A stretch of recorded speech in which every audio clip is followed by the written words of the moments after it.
ഇതിന്റെ യഥാർത്ഥത്തിലുള്ള എന്നുള്ളത് മാത്രമാക്കാതെ നമ്മുടെ ടൂറിസത്തിന്റെ അനന്തമായ സാധ്യതകൾ പ്രയോജനപ്പെടുത്താൻ ഒരു വകുപ്പിനെ എങ്ങനെ മാറ്റാൻ കഴിയുമെന്നുള്ളതാണ് നമ്മൾ കണ്ടത്. നമ്മുടെ കേരളത്തെ സംബന്ധിച്ച് നോക്കുമ്പോൾ ടൂറിസത്തിന്റെ രംഗത്ത് ഏറ്റവും കൂടുതൽ സാധ്യതയുള്ള ഒരു സംസ്ഥാനം. ആ സംസ്ഥാനത്തിന്റെ ഏറ്റവും പ്രധാനപ്പെട്ട വിഷയം പ്രകൃതി സൗന്ദര്യം കൊണ്ടും ആയുർവേദ ചികിത്സാ രംഗത്തും പാരമ്പര്യ കലാരൂപങ്ങളും എല്ലാം നമ്മുടെ ടൂറിസ്റ്റുകളെ ആകർഷിക്കുന്നതിന് ഉതകുന്ന വിധത്തിലുള്ള സൗകര്യങ്ങളും സാഹചര്യങ്ങളും കേരളത്തിലുണ്ട്. അതോടൊപ്പം പർവ്വത നിരകളും കായലുകളും സമുദ്രമൊക്കെ ചേർന്ന ടൂറിസത്തിന്റെ വളർച്ചയ്ക്ക് പ്രയോജനകരമായിട്ടുള്ള വേണ്ട വിധത്തിൽ പ്രയോജനപ്പെടുത്താനുള്ള പദ്ധതികൾ ആവിഷ്കരിച്ച് നടപ്പിലാക്കുക എന്നുള്ളതാണ് നമ്മൾ ചെയ്യേണ്ടതായിട്ടുള്ളത്. നമ്മുടെ പ്രകൃതിയുടെ വിഭവങ്ങളെ നമുക്ക് പ്രയോജനപ്പെടുത്താൻ സാധ്യതയില്ല. നമുക്കതിനെ വേണ്ടവിധം കണക്കാക്കാൻ സാധിക്കാത്ത അവസ്ഥ വരുന്നതുകൊണ്ട് തന്നെ വളർച്ച തരത്തിലും ടൂറിസം രംഗത്തിന്റെ പ്രമോഷൻ രംഗത്തുമില്ല നമ്മൾ അറിഞ്ഞോ അറിയാതെയോ നമുക്ക് ചില അപകടങ്ങളുണ്ടാകും എന്നുള്ള നിലയിലൂടെ കണക്കാക്കിക്കൊണ്ടാണ് ഇത്തരത്തിലുള്ള സൗന്ദര്യവൽക്കരണവുമായി ബന്ധപ്പെട്ട് നിൽക്കുന്ന മേഖലകളെ ഓർത്തെടുക്കുന്ന ടൂറിസത്തിന്റെ പ്രാധാന്യം ഏറ്റവും അധികം നിർവഹിക്കാൻ കഴിയുന്ന വകുപ്പാണ് ടൂറിസത്തിൽ ഇറിഗേഷൻ എന്നുള്ളത് ഞാൻ കണ്ടത്. ഇതിന്റെ ഭാഗമായിട്ടാണ് ഇറിഗേഷൻ ടൂറിസം ഒരു പദ്ധതി മാറുകയുന്നത്. ഇതിന്റെ ഭാഗമായി നമ്മളെ സൂചിപ്പിക്കപ്പെടുന്ന കാരാപ്പുഴയിൽ പദ്ധതി ആരംഭിച്ചു. ഇത് രണ്ടാമത്തെ പദ്ധതിക്കാണ് തുടക്കം കുറിക്കുന്നത്. ഇത് വരുന്ന 1-2 ആഴ്ചക്കായി എറണാകുളം ജില്ലയിലും അതോടൊപ്പം നമ്മുടെ പ്രദേശങ്ങളിൽ ഇനിയും ഇത്തരം സാധ്യതകൾ വികസിപ്പിച്ചുകൊണ്ടുവരാൻ സാധ്യതയുള്ള മേഖലയെ അതേപോലെ പ്രോത്സാഹനപരമായി കൊണ്ടുവന്നെത്തിക്കുന്നതിന് വേണ്ടി ഉള്ള പദ്ധതി കൂടി ആവശ്യമില്ല. ആ നിലയിൽ ഈ പദ്ധതി എടുക്കുമ്പോൾ നമ്മുടെ നിയോജക മണ്ഡലത്തിനെ കൂടി ഭാഗമാകുന്ന വളരെ മനോഹരമായ ഒരുപക്ഷെ സിനിമ രംഗത്ത് ഷൂട്ടിംഗ് ഒക്കെ നടത്തുമ്പോൾ കൂടുതൽ മേഖലയിൽ നിന്ന് ആൾക്കാർ എത്തിച്ചേരുന്ന സ്ഥലമാണ് കാഞ്ഞാറ്, പടയിക്കര, വൈനിക്ക ഉൾപ്പെടെ ഈ പ്രദേശമല്ല. അപ്പൊ അതിൻ്റെതാ സാധ്യതകളെ വിലയിരുത്തിക്കൊണ്ട് അത് മനോഹരമാക്കി തീർക്കാൻ കഴിയുന്ന വലിയ പദ്ധതി കൊണ്ടുവന്നാൽ ഈ നാടാക വലിയ സന്തോഷത്തിലാവും. ഇത് ഹൈറേഞ്ചിലേക്കുള്ള കവാടം കൂടിയാണ്. അപ്പൊ അതിൽ നമ്മുടെ അടിസ്ഥാന ഭൗതിക സാഹചര്യങ്ങളെല്ലാം മെച്ചപ്പെട്ടു. ഇപ്പൊ ഇടുക്കിയിലേക്കാണ് വരിക എന്ന് പറഞ്ഞാൽ അപ്രായോഗികമായിട്ടുള്ള കാര്യം അല്ലെന്ന് മാത്രമല്ല, വ്യക്തി നല്ല മേഖലയിലേക്ക് പോകുന്നതിനേക്കാൾ നല്ല റോഡുകളും അടിസ്ഥാന സൗകര്യം ഇതുകൊണ്ടുവരും. ആ നിലയിലാണ് നമ്മൾ ഈ കാര്യത്തെ കൂടുതൽ മേഖലയിൽ കൊണ്ടുവരുന്നതിന് വേണ്ടിയിട്ടുള്ള നടപടികൾ ആരംഭിച്ചത്. കേരളത്തിന്റെ പൊതുവായ ടൂറിസത്തെ കണ്ട് വെച്ചുകൊണ്ടാൽ കോവിഡിന് ശേഷം നമുക്കുണ്ടായ വളർച്ച വരുന്നില്ല. കോവിഡിന് ശേഷം കേരളത്തിലെ വിദേശ സഞ്ചാരികളുടെ എണ്ണത്തിലുണ്ടായ വളർച്ച 600%. ഇങ്ങനെ ഒരിടത്തും ഉണ്ടായിട്ടില്ല, ഒരു സ്റ്റേറ്റിലും കാണാൻ കഴിയില്ല. ഇതെല്ലാം ആഭ്യന്തര സഞ്ചാരികളുടെ എണ്ണത്തിലായി കഴിഞ്ഞ വർഷം 190% വർധനമുണ്ടായി. അപ്പൊ നമ്മൾ എടുത്തു നോക്കുമ്പോൾ എവിടെ നിൽക്കുന്ന സ്ഥിതി ഇത് ഏറ്റവും മെച്ചപ്പെട്ട 30 ലക്ഷത്തോളം ആൾക്കാർ കഴിഞ്ഞ വർഷം എറണാകുളം ജില്ലയിൽ വന്നെന്നാ പറയുന്നത്. അപ്പൊ തൊട്ട് പിന്നെ കാണുന്നില്ല തിരുവനന്തപുരവും ഇടുക്കിയും തൃശ്ശൂരും വയനാട് വരുന്നു. അപ്പൊ നമ്മുടെ ജില്ലയെ അതെങ്ങനെ പ്രയോജനപ്പെടുത്താം എന്നതിനെ കുറിച്ചിട്ടുള്ള നല്ല പഠനം നമുക്ക് ആവശ്യമായി വരും. ഒരുപക്ഷെ നമ്മുടെ രാജ്യത്ത് ഏറ്റവും കൂടുതൽ 5 സ്റ്റാർ ഹോട്ടലുള്ള സംസ്ഥാനം കേരളമാണ്. നമ്മുടെ ആരോഗ്യത്തിലേക്ക് നമ്മുടെ രാജ്യത്ത്, നമ്മുടെ ഇന്ത്യ രാജ്യത്ത് ഏറ്റവും കൂടുതൽ 5 സ്റ്റാർ ഹോട്ടൽ സംവിധാനമുള്ളത് ഈ കൊച്ചു കേരളത്തിലാണ്. അപ്പൊ കേരളത്തിന്റെ അതിവിശാലമായ സാധ്യതകളെ നമുക്ക് പ്രയോജനപ്പെടുത്തുന്നതിനുള്ള നടപടികളാണ് നമ്മൾ ആലോചിച്ചത്. നമ്മുടെ കാർഷിക മേഖലയെ പുഷ്ടിപ്പെടുത്തണം.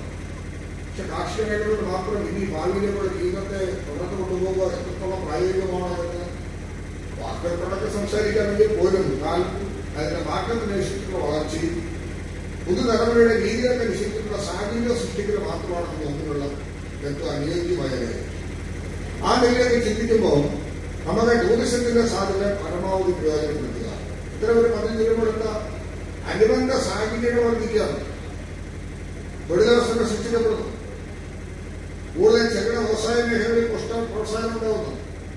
ആ നിലയിലേക്കുള്ള ഒരു സ്ഥിതിവിശേഷം രൂപപ്പെടുത്താനായിട്ട് നമുക്ക് സാധിക്കും.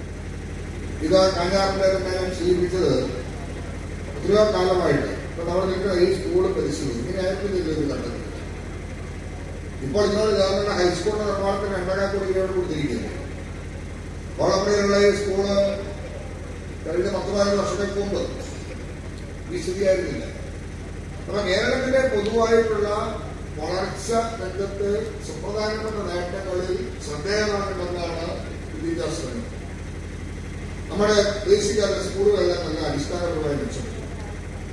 ആരോഗ്യരംഗം വലിയ മാറ്റങ്ങൾക്ക് നിലവായി. വ്യാവസായിക മേഖല, വ്യവസായ സമൃദ്ധ സംസ്കാരമായി കേരളം മാറി. ഇതൊന്നും ചെറിയ കാര്യമല്ല. നമ്മളെ വ്യവസായ രംഗത്തുണ്ടായ മാറ്റങ്ങൾക്ക് പരിശോധിക്കുമ്പോഴാണ് ഈ കേരളത്തിന്റെ സ്ഥിതി നമുക്ക് ബോധ്യപ്പെടാൻ പറ്റുന്നത്. കോടിക്കണക്കിന് രൂപ നിക്ഷേപം മുടക്കാൻ തയ്യാറായി കേരളത്തിലേക്ക് ഇൻഡസ്ട്രീസ് തിരിച്ചു വരുന്നു എന്നുള്ളത് നമ്മളെ അത്ഭുതപ്പെടുത്തുന്ന ഒരു വിശേഷമാണ്. വ്യവസായിക സംരംഭങ്ങൾ വർഷമായി നമ്മൾ കണ്ടപ്പോൾ നമ്മൾ വിചാരിച്ചു ഇങ്ങോട്ടേക്കായി വരും. പക്ഷെ വന്നതോ പ്രതീക്ഷിക്കാനാണ്. ആ വന്നതിലോ 1,00,000-ലേറെ വ്യവസായ സംരംഭങ്ങൾക്ക് തുടക്കം കൊടുത്തത് വനിതകളാണ് നമ്മുടെ കൂടണം. ഏതാണ്ട് 28,000 കോടി രൂപയുടെ നിക്ഷേപം കേരളത്തിലുണ്ടായി. അങ്ങനെ വൻപൻ വ്യവസായ സംരംഭങ്ങളും ചെറുകിട സംരംഭങ്ങളും എല്ലാം കൂടി ചേർന്നുകൊണ്ട് കേരളം നമ്മളെ വിധോളം ഒരു വ്യവസായിക സംരംഭത്തിന് ഏറ്റവും കൂടുതൽ ഊന്നൽ നൽകാൻ കഴിയുന്ന സംസ്ഥാനമായി മാറുമ്പോൾ അതിലൊക്കെ പാർട്ടായി നമുക്ക് മാറണം. അങ്ങനെ മാറണമെങ്കിൽ അടിസ്ഥാന സൗകര്യങ്ങൾ മെച്ചപ്പെടണം. നമ്മുടെ കയ്യിലുള്ള 5 ഏക്കർ 2 ഏക്കർ 1 ഏക്കർ 50 സെന്റ് ഭൂമിയൊക്കെ താമസിക്കുന്നതിലും അധിവസിക്കുന്നതിലും കൃഷി ചെയ്തതൊക്കെ ആണെങ്കിൽ പോലും അവിടെ നിന്ന് അഡീഷണൽ ആയിട്ടുള്ള ഊർജ്ജം അല്ലെങ്കിൽ നമുക്ക് സമ്പാദിക്കാൻ കഴിയുന്ന വരുമാനത്തെ കണ്ടെത്താൻ കഴിയുന്ന മാർഗങ്ങൾ രൂപപ്പെടുത്തുന്ന അടിസ്ഥാനമായിട്ടുള്ള സൗകര്യം ചെയ്തു കൊടുക്കണം. ആ നിലയിൽ വളർച്ചയ്ക്കാണ് നമ്മൾ തുടക്കമിരിക്കുന്നത്. നമ്മുടെ തമിഴ്നാട്ടിലോ കർണാടകയിലോ അല്ലെങ്കിൽ ആന്ധ്രയിലേക്കോ ചെല്ലുമ്പോൾ കാണുന്നവരുടെ ചെറിയ ചെറിയ യൂണിറ്റുകളോ അതിന് പ്രോത്സാഹനത്തിന് വേണ്ടി മാറ്റങ്ങളെല്ലാം ചില സ്ഥലങ്ങളെ നമുക്ക് പ്രോത്സാഹിപ്പിക്കാറുണ്ട്. കാണുമ്പോൾ സന്തോഷം തോന്നാറുണ്ട്. എന്ന് പറഞ്ഞ പോലെ അതിനേക്കാൾ ഏറ്റവും മനോഹരമായ ഒരു പ്രദേശം നമ്മുടെ കയ്യിൽ ഇരുന്നിട്ട് നമ്മളതിനെ എത്ര നമുക്ക് ഉൾക്കാൻ കഴിയില്ല എന്നുള്ള ബുദ്ധിമുട്ടുണ്ടാകാതിരിക്കത്തക്ക വിധത്തിലുള്ള ആലോചനാപൂർവമായ ഒരു സമീപനമാണ് ഇറിഗേഷൻ ടിപ്സ്. നമുക്ക് വിഭാവന ചെയ്തിരിക്കുന്ന കാര്യത്തെക്കുറിച്ചൊക്കെ ഇതിന് ശേഷം നിങ്ങൾക്ക് ഒരു വീഡിയോ ടിപ്സ് ഉണ്ട്, കാണാനായിട്ട് അവസരമുണ്ടാകും. ഞാനതുകൊണ്ട് ദീർഘമായ ഒരു കാര്യത്തിലേക്ക് പോകുന്നില്ല. ഇന്ന് രാവിലെ കുട്ടിക്കാലത്താണ്. ഇന്ന് രാവിലെ ഞങ്ങൾ ഇന്നത്തെ ദിവസത്തിന്റെ ആരംഭത്തിലെ കുറിച്ച് രാവിലെ 6:30 മണിക്ക് വിലൻ സോമൻ എന്ന് പറയുന്ന ഒരു താരം, അതോടൊപ്പം തന്നെ ഒരു ഹിറ്റ് സൈക്കിൾ അവിടെ വന്ന് കുട്ടിക്കാലത്ത് നിന്ന് കട്ടപ്പള്ളിയിലേക്കുള്ള ഹിൽ ഹൈവേ റൺ ഒരു വലിയ മാരത്തോൺ ഞാൻ നേതൃത്വം കൊടുത്തു. അത്ഭുതപ്പെടുത്തുന്ന സ്ഥിതിയല്ല. നമുക്ക് അടിവാര ഹൈവേ കേരളത്തില് ഏതാണ്ട് 1333 കിലോമീറ്റർ ദൂരമാണ്. അതിലെ കുട്ടിക്കാലം തൊട്ട് കട്ടപ്പന വരെയും കട്ടപ്പന പുതിയ വരെ പറ്റിയുള്ള റൂട്ടാണ് നമ്മുടെ കയ്യിലുള്ള വനരയിൽ ഒരു പോർഷൻ. മനോഹരമായ റോഡ് 235 കോടി രൂപ ചെലവഴിക്കപ്പെട്ട് അതില് കുട്ടിക്കാലത്ത് കട്ടപ്പന വരെ തീർത്ത പോർഷൻ പൂർത്തീകരിച്ച് കഴിഞ്ഞപ്പോൾ കിഫ്ബി പ്രൊജക്ഷനുമായി ബന്ധപ്പെട്ടാണ് ഇതിന്റെ പദ്ധതി ആവിഷ്കരിച്ചത്. ആ മിലൻ സാധനം വന്ന് ഇന്നലെ സംസാരിച്ചപ്പോൾ ഞാൻ സംസാരിച്ച് കട്ടപ്പന അദ്ദേഹം എന്തുകൊണ്ട് പറഞ്ഞു, അതായത് രാജ്യത്തെ ഏറ്റവും ശ്രദ്ധേയമായിട്ടുള്ള നല്ല റോഡാണ് ഈ കട്ടപ്പന കുട്ടിക്കാന റോഡ് എന്ന് അദ്ദേഹം പറഞ്ഞപ്പോൾ എനിക്ക് വലിയ സന്തോഷം തോന്നി. അദ്ദേഹം വിദ്യാരാജ്യത്ത് എവിടെയില്ല യാത്ര ചെയ്യുകയാണ്. അങ്ങനെ മനോഹരമായ റോഡിന്റെ തേയില തോട്ടങ്ങളുടെ അടിയിലൂടെ മഞ്ഞ് വീണ് കിടക്കുന്ന പ്രകൃതി സൗന്ദര്യം ആസ്വദിച്ചുകൊണ്ട് ആയിരക്കണക്കിന് ടൂറിസ്റ്റുകളിലെ കുട്ടിക്കാനത്തിന്റെ കട്ടപ്പനയിലേക്ക് പ്രദേശത്തേക്ക് കയറി. ആ വലിയ മാറ്റത്തിന് നിദാനമാകുന്ന ഒരു ഉദ്ഘാടനം രാവിലെ നിർവഹിക്കാൻ കഴിയുന്നു. അവിടെ നിന്നുള്ള ഹോട്ടലിൽ പങ്കെടുത്തതിന് ആയിരക്കണക്കിന് ആൾക്കാർ ആ നാടായി ഇടയ്ക്ക് സന്തോഷിച്ച് നിൽക്കുന്ന ഒരു സ്ഥിതിശക്തി രാവിലെ കാണാൻ കഴിയുന്നത് എന്റെ സമൂഹത്തിൽ ഓർമ്മ. അപ്പൊ നമ്മുടെ ഇവിടുന്ന് അശോക വഴി മൂലമണ്ണം വഴി നമ്മളെ പോകുന്ന റോഡ് ഇടുക്കിയിലേക്ക് എന്നാൽ മനോഹരമായ റോഡല്ലേ. അടിസ്ഥാന ഭൗതിക സാഹചര്യങ്ങളുണ്ടായ മാറ്റങ്ങൾ ചേർത്തില്ല, വലിയ തോതിലുള്ള നേട്ടങ്ങൾ. അതിന്റെ ഭാഗമായി തന്നെയാണ് ഈ ടൂറിസം പദ്ധതി നമ്മുടെ ഈ ഹൈവേയുടെ കവാടത്തിൽ വരുമ്പോൾ അനുബന്ധമായി ഇന്ന് എനിക്ക് വന്നിട്ട് അപേക്ഷ കിട്ടി.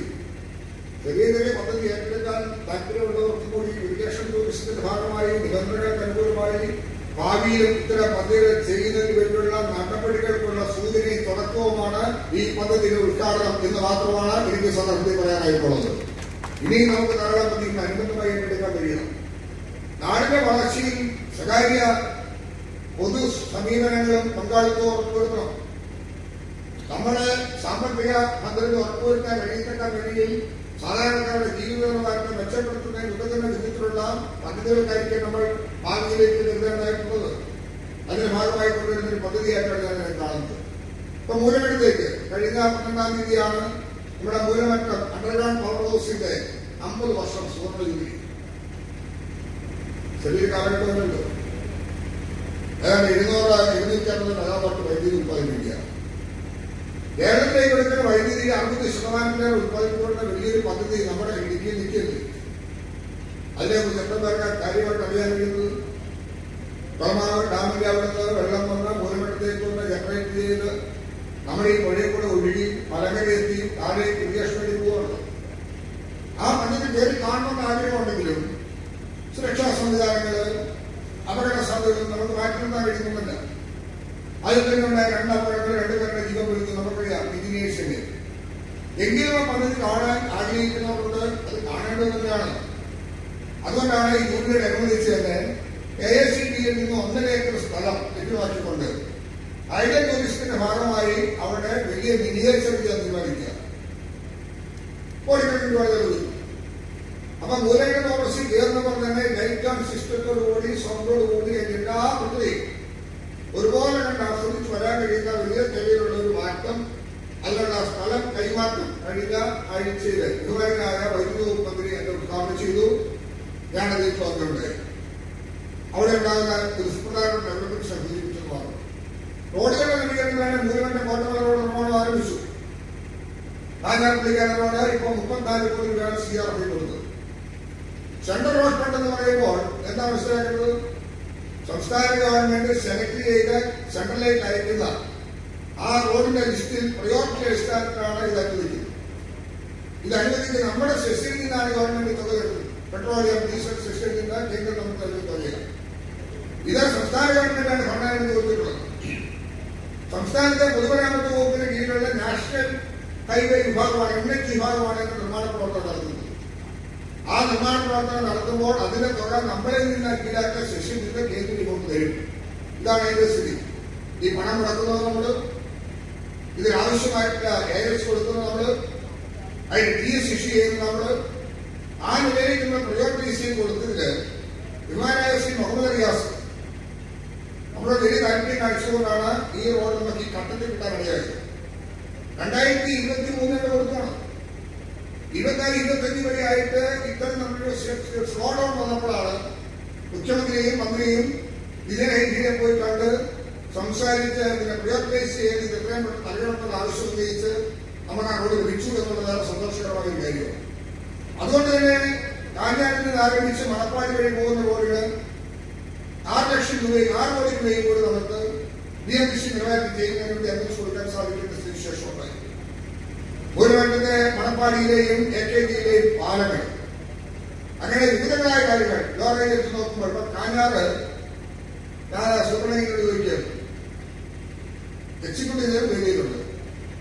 MPയുടെ സ്ഥലമാണ് കാഞ്ഞാർ പഞ്ചായത്തിന് മുമ്പിലുള്ളത്. ആ സ്ഥലം വോളിബോൾ കോർട്ടിന്റെ നവീകരണത്തിനും വിട്ട് അനുവദിക്കുവായി NOC അതായത് തിരുവനന്തപുരത്തേക്ക് അയച്ചു എന്നാണ് എന്നോട് സുബ്രഹ്മണ്യൻ പറഞ്ഞത്. അതിന്റെ ആവശ്യം ഉണ്ടായിരുന്നെന്ന് ഞാൻ സംശയം ചോദിച്ചു. ഒരാവശ്യത്തിക്ക് അറിയില്ല. നാളെ ഞാൻ തിരുവനന്തപുരത്ത് ചെന്നാൽ ഉടനെ അതിന് NOC എടുക്കുന്ന പേപ്പറായിരിക്കും ആദ്യം ഒപ്പിടുന്നത് എന്ന ദൂരപരീക്ഷ നടത്തി പറയാൻ ആഗ്രഹിക്കുക.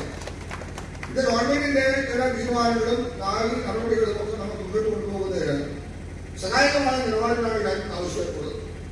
അവർ തന്നെ കാഞ്ഞാർ ഡെവലപ്മെന്റ്സിന് വേണ്ടി ഇപ്പൊ PWDക്ക് നമ്മൾ പണം കൊടുത്തിരിക്കുക. പാലത്തിനോട് ബ്യൂട്ടിഫിക്കേഷൻ, കാഞ്ഞാറിനോട് ബെസ്റ്റ് ഷെൽട്ടർ, ഇത് രണ്ടും ചെയ്യാൻ പൊതുമരാമത്ത് വകുപ്പിന് കൊടുത്ത പണം ഭണ്ഡാരത്തിൽ കിട്ടിക്കഴിഞ്ഞു. താമസിച്ച പ്രവർത്തനം നമുക്ക് ആരംഭിക്കേണ്ടതായിട്ടുണ്ട്. അങ്ങനെ നിരവധിയായ കാര്യങ്ങൾ അതിലേക്കൊന്നും ഞാൻ കടന്നു പോകാനായിട്ട് ആഗ്രഹിക്കുന്നില്ല. ഇടുക്കിയിലേക്ക് വന്നാല് വടക്കേപ്പുഴ ഡൈവേർഷൻ സ്കീമാണ്. അവിടെ പദ്ധതി നമ്മൾ ആരംഭിച്ചു. ഞാൻ നോക്കി ധാരാളം ആൾക്കാരുണ്ട്. ഡാം കഴിഞ്ഞ് കടന്നു വരുന്നവർക്ക് ഒരു മിനി പാർക്ക് ആൾക്കാർ കയറി ഇരിക്കാനും അതോടൊപ്പം തന്നെ സൗകര്യപ്രദമായ എല്ലാവരും സൗകര്യം ഉണ്ടായിരിക്കുന്നു. ഇടുക്കി ഡാം സന്ദർശകർക്ക് തുറന്നു കൊടുക്കുന്നു. ഈ മാസം അത് മെയിൻ്റനൻസിന് വേണ്ടി അടച്ചിട്ടുണ്ട്. എങ്കിലും ഡാം കാണാൻ ആയിരങ്ങളാണ് വരുന്നത്. ഓരോ ദിവസം വരുമ്പോൾ അതിന്റെ ഭാഗമായി തന്നെ ഇറിഗേഷൻ മ്യൂസിയം, അതാണ് ഇവിടെ CEO ശ്രീ ബാജി സൂചിപ്പിച്ചത്. നമ്മുടെ സംസ്ഥാനത്ത് എന്ന് മാത്രമല്ല രാജ്യത്ത് തന്നെ ഒരു ഇറിഗേഷൻ മ്യൂസിയം ഉണ്ടോ എന്ന് എനിക്ക് സംശയമാണ്. 25 ഏക്കർ സ്ഥലം എടുക്കുന്നു. വിശാലമായിട്ടുള്ള ധാരാളം പ്രോജക്ട്സുകൾ. ആ നിലയിൽ ഇറിഗേഷനുമായി ബന്ധപ്പെട്ടിട്ടുള്ള എല്ലാ കാര്യങ്ങളും അറിയാൻ കഴിയുന്ന ഒരു അക്കാഡമിക് ഇൻവെസ്റ്റിഗേഷൻ എന്ന രീതിയിലും അതോടൊപ്പം തന്നെ അവിടെ എല്ലാം താമസിക്കാൻ കഴിഞ്ഞ എന്റർടൈൻമെന്റ് യൂണിറ്റും ഹോസ്പിറ്റാലിറ്റി സംവിധാനങ്ങളെല്ലാം രൂപപ്പെടുത്തിക്കൊണ്ടുള്ള അതിവിശാലമായ ഇറിഗേഷൻ മ്യൂസിയം അതിന്റെ പ്രവർത്തന ഉദ്ഘാടനവും ഈ ആഴ്ചയിൽ തന്നെ 260 കോടി രൂപയുടെ പണങ്ങളോട് കൂടി ചെയ്യാനായിട്ട് നമ്മൾ പോവുക. അനുബന്ധമായി സാംസ്കാരിക മ്യൂസിയം ഒരു multiplex theatre, mini food park, കുടിയേറ്റ ജൂബിലി സ്മാരകവുമായി ബന്ധപ്പെട്ടിട്ടുള്ള പ്രവർത്തനങ്ങൾ, എക്കോ ടൂറിസം, പിന്നെ ലോഡ്ജ്, ഇടുക്കി ആർച്ച് ഡാം മുതലവാക്കിക്കൊണ്ടുള്ള ലേസർ ഷോ, KSRTC നമ്മുടെ പൂരമായിട്ട് നവീകരിക്കാനായിട്ട് നമ്മൾ 5 കോടി രൂപ കൊടുത്തു. ഫയർ സ്റ്റേഷൻ നിർമ്മാണം 5 കോടി രൂപ കൊടുത്തു. ഈ വരുന്ന ആഴ്ചയിൽ അല്ലെ 1-2 തീയതികൾക്കകമായി ചെറുതോണിയിൽ നിന്ന് പുതിയ KSRTC സർവീസ് ആരംഭിക്കുന്നതിനുള്ള ഓപ്പറേറ്റിംഗ് സെന്റർ കൂടി ആരംഭിക്കുകയാണ് എന്നുള്ളത് ഈ സന്ദർഭത്തിൽ പറയുക. പുതിയ KSRTC ദീർഘദൂര സർവീസുകളൊക്കെ ഉണ്ടാകട്ടെ. അങ്ങനെ ഈ പ്രദേശത്തിന് ആവശ്യമായ ഓരോ കാര്യങ്ങളും ചെയ്ത മുന്നേറുമ്പോൾ ടൂറിസത്തിന് അനന്തമായ സാധ്യതകൾക്ക് വീണ്ടും നമ്മൾ കിടകൊടുക്കുക. വാഗമണിൽ പോയാൽ നാട്ടുപഞ്ചായി, രാമക്കടവിലേക്ക് പോകാം, മൂന്നാറിലേക്ക് പോകാം, തേക്കലിലേക്ക് പോകാം, കുളിയിലേക്ക് പോകാം. അങ്ങനെ ഇടുക്കിയുടെ ഓരോ പ്രാന്തപ്രദേശവും അവിടെയെല്ലാം വ്യത്യസ്തമായ രീതിയിൽ പാവത്തിലും ആ പ്രദേശത്തിന് ഇണങ്ങിയ രീതിയിലുള്ള ടൂറിസം സാധ്യതകളെ വളർച്ചയെടുത്ത് കൊണ്ടുവരുന്നതിന് വേണ്ടിയുള്ള നടപടിയാണ് നമ്മൾ സ്വീകരിച്ചു വരുന്നത്. ഞാൻ എന്റെ വാക്കുകൾ പ്രസംഗിക്കുന്ന സമയങ്ങളോട് ഉദ്ദേശിക്കുന്നത് മാത്രമല്ല, നാളെ നിയമസഭ ഉണ്ട് എന്നുള്ളതുകൊണ്ട് അടിയന്തരമായി പോകേണ്ടതായിട്ടുണ്ട്. അതെല്ലാം നമ്മുടെ രാജ്യത്ത് കിട്ടുന്ന വലിയ മാറ്റങ്ങൾ കിടകൊടുക്കുമ്പോൾ നമ്മുടെ ഈ നേട്ടത്തിൽ പങ്കാളികളായ നമ്മുടെ ഈ നാടിന് കഴിഞ്ഞു എന്നുള്ള സന്തോഷമാണ് എനിക്കുള്ളത്. ഇതുമായി ബന്ധപ്പെട്ട് ഈ പ്രവൃത്തി ഏറ്റെടുത്തിരിക്കുന്ന കമ്പനിയുടെ ഡയറക്ടർ ഇവിടെ ഉണ്ട്, അദ്ദേഹം സംസാരിക്കും. ഞാൻ അദ്ദേഹത്തിന് പറഞ്ഞു, പ്രിയപ്പെട്ട ശ്രീ ബാലിയോട് സൂചിപ്പിക്കുണ്ടായി, അന്നൊക്കെ ഇത് ഉദ്ഘാടിച്ചിട്ട് പോയിട്ട് കാര്യമില്ല. ഈ വരുന്ന ദിവസം തന്നെ പ്രവർത്തകർ തുറന്നു കൊള്ളും. തുറക്കാൻ സമയബന്ധിതമായി തീർക്കണം. കാഞ്ഞാർ പാലത്തിന്റെ സൈഡിലൂടെ കടന്നുപോകാനുള്ള ആൾക്കാർക്കുള്ള നടപടി ആ പ്രവൃത്തി ആരംഭിച്ചു. പാലം കഴിഞ്ഞ് അപ്പുറം ഇരുന്നാൽ ആ ലേക്കൂടിന്റെ നേരെ ഓപ്പോസിറ്റ് ചെക്കിടാം. അതിന്റെ പ്രവൃത്തി ആവശ്യം തുടങ്ങാനുള്ള 10,000 കോടി രൂപ. അതോടൊപ്പം ആ കാണുന്ന മനോഹരമായ സ്ഥലം ഡെവലപ്പ് ചെയ്ത് കൊണ്ടുപോകുന്നതിന് മൈക്രോ ഇറിഗേഷൻ പ്രോജക്റ്റിനും 8 കോടി രൂപ അനുവദിച്ചു കൊടുത്തു കഴിഞ്ഞ ആഴ്ച. എന്ന് പറഞ്ഞാൽ ആ തീരുവെല്ലാം കെട്ടി സുരക്ഷിതമായി മനോഹരമായി ആ പ്രദേശം നവീകരിക്കുന്നു. അതിന് ഓരോ പ്രദേശത്തെയും മാറ്റങ്ങൾ അനുചിതമായി മുന്നോട്ട് കൊണ്ടുപോകുന്നതിന് ശ്രദ്ധിക്കും. ഇവിടെ ഒരു പ്രധാനപ്പെട്ട വിഷയം ശ്രദ്ധയിലുണ്ടായിരുന്നത് ഇവിടെ നടുവുമാരുള്ള റോഡാണ്. ഇതിന്റെ അടുത്തുള്ള റോഡ് ഇവിടെ നേരെ കിടക്കുന്നു. ആ റോഡ് വളരെ മോശമായിരുന്നു എന്റെ ശ്രദ്ധയിൽപ്പെട്ടിരുന്നു. ആ റോഡിന് 40 ലക്ഷം രൂപ അനുവദിക്കാമെന്നുള്ള ദൂരം കൂടി ഈ സന്ദർഭത്തിൽ അറിയിക്കാൻ ഞാൻ ഈ സന്ദർഭം ആഗ്രഹിക്കുന്നു. അങ്ങനെ നമ്മുടെ പ്രദേശത്തെ ചെറുപ്പത്തിൽ വേറെ റോഡുകളുണ്ട്. അതോടൊപ്പം തന്നെ എനിക്ക് ഇന്ന് കുറേ വേണ്ട കിട്ടി. അതെല്ലാം പോസിറ്റീവായി പരിഗണിക്കും. നമ്മളത് ചെയ്യാൻ കഴിയുന്ന കാര്യം ഇപ്പോൾ ചെയ്യും. സമയബന്ധിതമായി പൂർത്തീകരിക്കാൻ പറ്റാത്ത കാര്യങ്ങൾ സാഹചര്യമനുസരിച്ച് പ്രവർത്തിക്കുന്നതിന് ആവശ്യമുള്ള നടപടി സ്വീകരിച്ച് മുന്നോട്ട് പോകണമെന്നാണ് ഞാൻ ആഗ്രഹിക്കുന്നത്.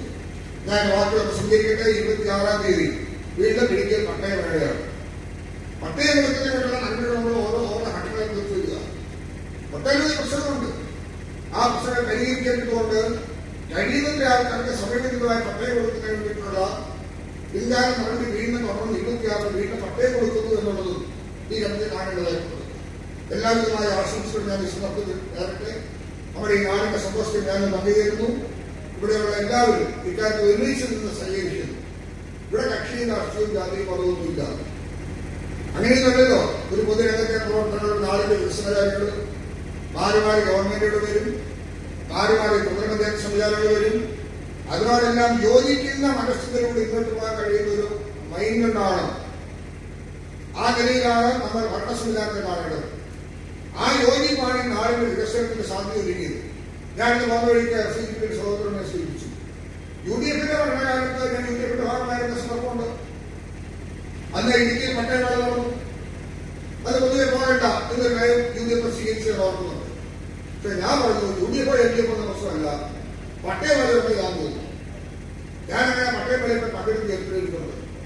ഒരു ജനപ്രതിനിധി എന്ന നിലയിൽ ഈ നാടിന്റെ ഏതൊരു സംരംഭത്തിലും നാടിന്റെ വികസന കാര്യത്തിൽ അതൊന്നും മാറ്റി നിർത്താൻ കഴിയുമ്പോൾ ഗവൺമെന്റിനെ സഹകരിക്കാൻ പറ്റൂ, പഞ്ചായത്തിന്റെ സഹകരിക്കാൻ പ്രവർത്തിക്കാൻ പറ്റൂ. ആ കൃത്യത്വം നിലനിർത്തി കൊണ്ടുപോകേണ്ട ഒരു ബാധ്യതയും ധാർമ്മികതയുമാണ് തെരഞ്ഞെടുപ്പിലൂടെ നമുക്ക് ഉണ്ടായിരിക്കുന്നുള്ള ബോധ്യം എന്റെ മനസ്സിൽ നാട്ടിൽ ആവശ്യിച്ചിട്ടുണ്ട്. അതൊരു കാലത്ത് എനിക്ക് അക്കാര്യത്തിൽ ബുദ്ധിമുട്ട് വന്നിട്ടില്ല. സഹകരിച്ച് എല്ലാവരോടുമല്ല കൃത്യമായ നന്ദി ഈ സന്ദർഭത്തിൽ ഏർപ്പെടുത്തുക. കഴിഞ്ഞ നാടുകളെല്ലാം നിങ്ങളുടെ സഹകരണവും പ്രതികരണവും ഉണ്ടായിരിക്കും സന്ദർശിച്ചിട്ടുണ്ടായി. അടിസ്ഥാനപരമായി രൂപപ്പെടുത്താനും രേഖപ്പെടുത്താനും എന്നും നിർലക്ഷ്യം ചെയ്യുന്ന ഒരു പദ്ധതിക്ക് തുടക്കം കുറിക്കാൻ ഈ പ്രദേശത്ത് കഴിഞ്ഞുള്ള സംതൃപ്തി സന്തോഷം എനിക്ക് നൽകുക. എല്ലാവിധമായ ആശംസകൾ ഇങ്ങോട്ട് ചേരുന്നു.